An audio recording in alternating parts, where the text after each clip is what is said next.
Siamo con Ignazio Coni che ci presenta il percorso devozionale.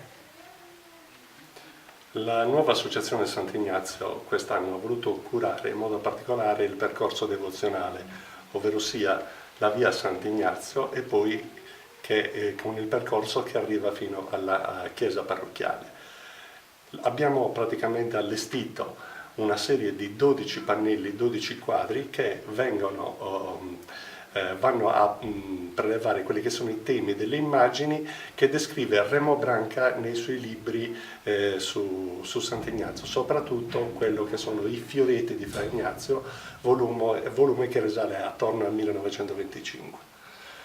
In questi pannelli praticamente compaiono diversi momenti della vita del santo, a partire dai momenti in cui c'è il santo bambino fino al momento della morte. Si può fare in qualunque momento, individualmente, o ci sono dei gruppi, bisogna seguire dei... No, si può fare individualmente, tranquillamente, perché tutti i pannelli, tutti i quadri sono con le didascalie che spiegano il momento.